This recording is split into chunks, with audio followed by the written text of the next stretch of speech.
Les épaules oversize.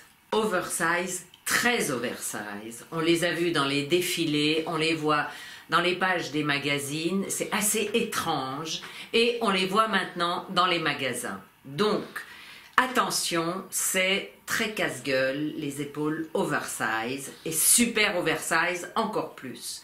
D'abord, ça déséquilibre le haut car c'est une espèce d'excroissance qui vous arrive comme ça, très très large, et qui reste un peu en l'air de façon un peu rigide.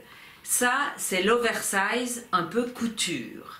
Donc, c'est intéressant en termes de fabrication, de tailoring, comme on dit, mais il faut vraiment être très très très vigilant dans son allure et se regarder sans indulgence.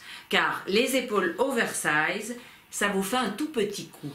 Ça déséquilibre. Normalement, le but, c'est d'être allongée, longue et fine. Or, l'oversize, ça a tendance à vous engoncer un petit peu. Vous pouvez aimer l'oversize néanmoins et le tenter. Veste courte, épaules oversize, pas trop longue parce que la manche est très ballon. Et dessous, vous mettez un pantalon très fin, très noir, minimal.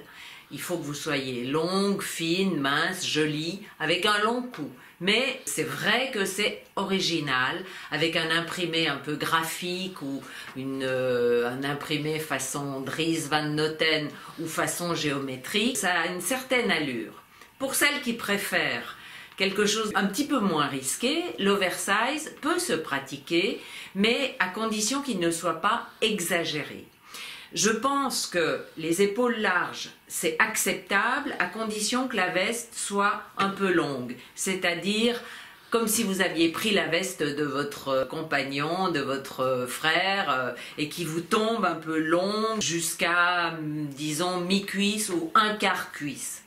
Là, votre silhouette reste bien, on les voit en jean, elles sont pas mal en jean, et ça donne ce côté mode un peu oversize, un peu garçon manqué, qui est assez joli.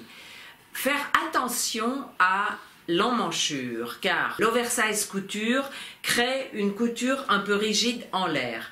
L'oversize un peu grande masse production fait souvent des manches froncées qui font années 80 et qui sont un peu bancales avec l'oversize et qui vous déséquilibrent la silhouette.